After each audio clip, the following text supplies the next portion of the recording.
कमज़ोर व्यक्ति तब रुक जाते हैं जब वो थक जाते हैं और आगे नहीं चल पाते, लेकिन एक विजेता की सोच रखने वाला इंसान तभी रुकता है जब वो विजय हो जाता है। नमस्कार, जय हिंद। मैं हूं आपका दोस्त कवि आदि गणेश। स्वागत करता हूं हिंदी साहित्य इतिहास की जो प्रश्नोत्तरी की सीरीज़ हमने प्रारंभ कर रखी है उसके 42 नंबर के वीडियो में। इससे पहले 41 वीडियो नहीं देखे तो हिंदी साहित्य इतिहास प्रश्नोत्तरी इस नाम से प्लेलिस्ट उसमें जाकर देख सकते हैं। टेलीग्राम चैनल ज्वाइन कर लीजिए, कवि आदि गणेश हिंदी नाम से टेलीग्राम चैनल है। यहाँ पर भी मैं सवाल वगैरह डालता रहता हूँ। 8000 से अधिक लोग यहाँ पर जुड़ चुके हैं। कल मैंने सवाल पूछा था आपसे, सवाल था कल का कि रामचरितमानस से किस संवाद का संबंध नहीं है। शिव पार्वती संवाद था, राम सीता संवाद था, याज्ञवल्क्य वाला संवाद था। तो यहाँ पर सही उत्तर है रामचरितमानस से किस संवाद का संबंध नहीं है। एकाक भुशुंडी वाला भी था। तो राम सीता जो संवाद है इसका संबंध रामचरितमानस से नहीं है। ठीक है बात। चलिए आज का सवाल है, प्रारंभ करते हैं इस सीरीज को। प्रेम वाटिका किसकी काव्य कृति है? प्रेम वाटिका किसकी काव्य कृति है? रस खान साहब की, नागरीदास की, आलम साहब की या फिर भारतेंदु हरिश्चंद्र की? क्या उत्तर हो जाएगा साहब? उत्तर हो जाएगा ए। प्रेम वाटिका किसकी काव्य कृति हो जाएगी? रस खान साहब की है जो हो जाएगी।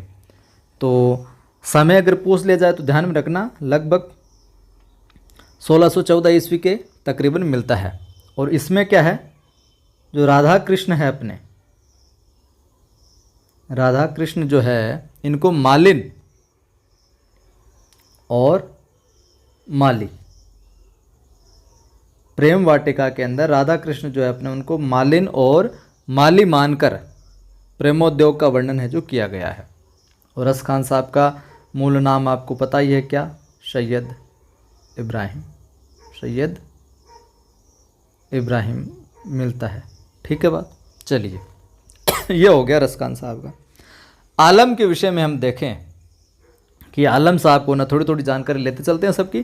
तो आलम साहब आपको पता है, आलम साहब है अपने, आलम साहब जो हैं ये है अपने रीतिमुक्त काव्य धारा के कवि, रीतिमुक्त धारा के कवि, माफ़ कीजिए, रीतिमुक्त धारा के कवि हैं ये। ठीक है बात। और इनके विषय में हम जाने तो इनकी एक एक सेंटेंस में, इनकी रचनाओं में प्रेम की पीर या इश्क का जो दर्द है वो देखने को मिलता है। इनकी प्रमुख रचनाएं भी आप ज़रूर ध्यान में रखिएगा आलम साहब की। एक तो है आलम के लिए, कई बार पूछा जाता है आलम के लिए। एक रचना इनकी मिलती है माधवानल काम कंदला। क्या? माधवानल काम कंदला। ठीक। नागरीदास या नगरीदास की हम बात करें तो इनकी प्रमुख रचना मिलती है इश्क चमन। इनकी रचना का क्या नाम है? इश्क चमन। ये कई बार पूछी जाती है। और हम बात करें भारतेंदु साहब की तो इनके विषय में तो बहुत चर्चा हो रखी है पहले ही। इनको क्या गद्य के प्रवर्तक के रूप में माना जाता है, एक तो बात। ठीक है। दूसरी बात, इनके काव्य ग्रंथों की संख्या की बात करें तो लगभग 70 के तकरीबन मानी जाती है।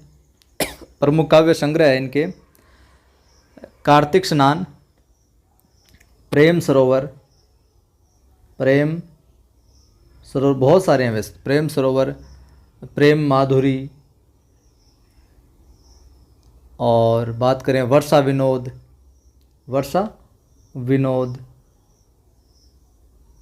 और हम बात करें तो भक्ति सर्वस्व, कई सारे हैं। ठीक। अगला सवाल, निम्नलिखित में से कौन अष्टछाप का कवि नहीं है? निम्नलिखित में से कौन है जो अष्टछाप का कवि, माफ़ कीजिए, कौन अष्टछाप का कवि है? निम्नलिखित में से कौन अष्टछाप का कवि है? मीराबाई, रस खान, सूरदास या फिर विद्यापति? कौन है इनमें से? तो उत्तर क्या हो जाएगा? सूरदास साहब, यानी कि सी विकल्प है जो सही हो जाएगा। इनमें से ये अष्टछाप के कवि हैं।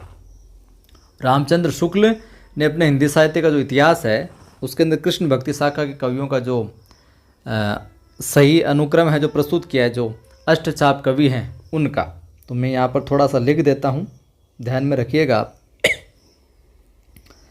पहली बात करते हैं कुम्भन दास की। कुम्भन दास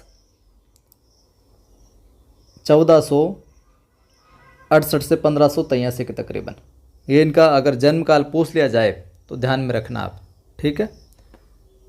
कुम्भन दास 1468 से 1583, और गुरु का जरूर ध्यान में रखिएगा।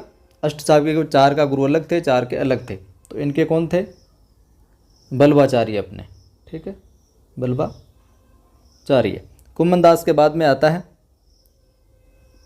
सूरदास साहब, 1478 मिलता है। फिर आता है अपने परमानंद दास साहब, परमानंद दास साहब, इनके समय की बात करें 1493,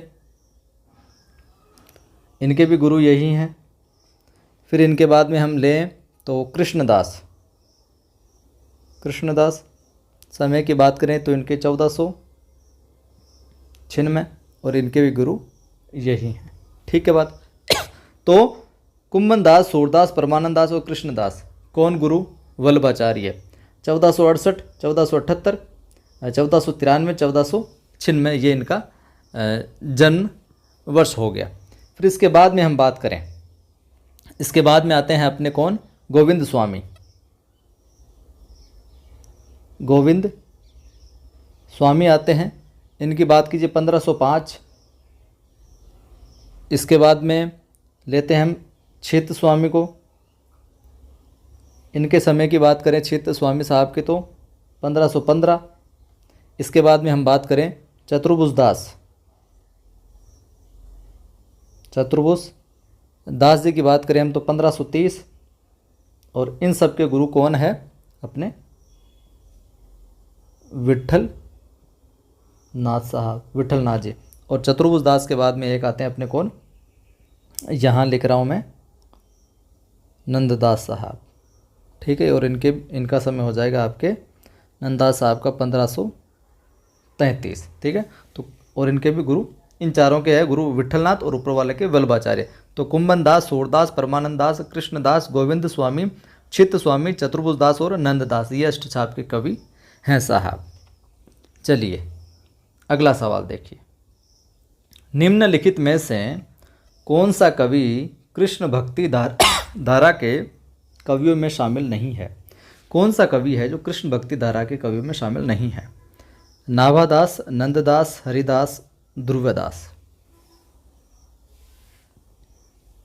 तो उत्तर हो जाएगा साहब हमारा यहाँ पर ए। पिछले सीरीज आपने देखी होगी तो आपको पता है नाभादास अपने कौन है? कृष्ण भक्ति धारा कवियों में शामिल नहीं है। ये है अपने नाभादास राम भक्ति धारा के कवि हैं। किसके हैं? राम भक्ति धारा के हैं, ठीक है। और कृष्ण भक्ति काव्य धारा के कवि कौन हो जाएंगे? फिर नंददास साहब हो जाएंगे, हरिदास साहब हो जाएंगे, ध्रुवदास साहब हो जाएंगे, और कृष्ण भक्ति शाखा की हम बात करें तो कुम्भन दास हो जाएंगे, कृष्णदास हो जाएंगे, गोविंद स्वामी, चित्त स्वामी, चतुर्भुज दास, रसखान मीरा, ये सभी के सभी कृष्ण भक्ति काव्य धारा के। अब राम भक्ति धारा के अंदर कौन कौन हो जाएंगे? रामानंद साहब। राम भक्ति काव्य धारा के अंदर ध्यान में रखिएगा, रामानंद साहब, अग्रदास, तुलसीदास, नाभादास, नरोत्तम दास, विष्णुदास, ईश्वरदास, नरहरिदास, ये राम भक्ति काव्य धारा के कवि हैं। चलिए अगला सवाल, केवल प्रेम लक्षणा भक्ति का आधार ग्रहण करने के कारण कृष्ण भक्ति शाखा में अश्लील विलासिता की प्रवृत्ति जागृत हुई। ये विचार किसका है? कि केवल प्रेम लक्षणा भक्ति, प्रेम से संबंधित लक्षणा भक्ति का आधार ग्रहण कर लेने के कारण जो कृष्ण भक्ति शाखा है इसके अंदर क्या अश्लील जो विलासिता है इसकी प्रवृत्ति जागृत होने लगी या हुई। ये विचार किसका है? ग्रियर्सन साहब का, मिश्र बंधु, शुक्ल साहब, या फिर राम कुमार वर्मा। तो किसका विचार हो जाएगा? ये विचार है रामचंद्र शुक्ल साहब का। ठीक। अगला सवाल, सूरदास के दृष्टकूट पद किस काव्य ग्रंथ में संकलित है? सूरदास के जो दृष्टकूट पद हैं वो किस काव्य ग्रंथ में संकलित हैं? सूर सागर में, साहित्य लहरी, सूर सारावली या इनमें से कोई नहीं? बताइए इनके कौन से ग्रंथ में है जो ये संकलित है? तो उत्तर हो जाएगा साहब अपना साहित्य लहरी काव्य ग्रंथ में। और साहित्य लहरी कौन से विकल्प में? बी विकल्प में। ये यहाँ पर है जो सही हो जाएगा। समय 1550 के तकरीबन मिलता है इसका, साहित्य लहरी का। और अलंकार और नायिका भेदों के उदाहरण प्रस्तुत करने वाले 118 दृष्टिकूट है जो पद इसमें है। और सूरदास को वात्सल्य रस का सम्राट कहा जाता है। सूरदास को किसका कहा जाता है? ये भी कई बार पूछा गया। वात्सल्य रस सम्राट। ठीक है। अगला सवाल देखिए, नायिका भेद पर आधारित ग्रंथ रसमंजरी के रचनाकार हैं। तो ध्यान में रखना, यह सवाल आपसे पूछा जा सकता है कि रसमंजरी किस प्रकार का है। तो ये नायिका भेद पर किस पर आधारित? नायिका भेद पर आधारित ग्रंथ रसमंजरी। रचनाकार पिछले वीडियोज में भी मैंने बताया था, सूरदास, बिहारी, नंददास या विद्यापति। नायिका भेद पर आधारित ग्रंथ रसमंजरी के रचनाकार कौन हो जाएंगे? नंददास हो जाएंगे। ठीक है। और ये रीति निरूपण ग्रंथ है एक तरीके का। नायिका भेद का वर्णन किया इन्होंने। अन्य रचनाओं में आप देखें इनकी तो रास पंचाध्यायी, सिद्धांत पंचाध्यायी, रूप मंजरी, विरह मंजरी, भ्रमर गीत, ये इत्यादि इनकी रचनाएं देखने को है जो मिलती है साहब। तो ये था अपना आज का वीडियो। कैसा लगा कमेंट करके ज़रूर बताना। लाइक कर दीजिए नहीं किया अभी तक तो।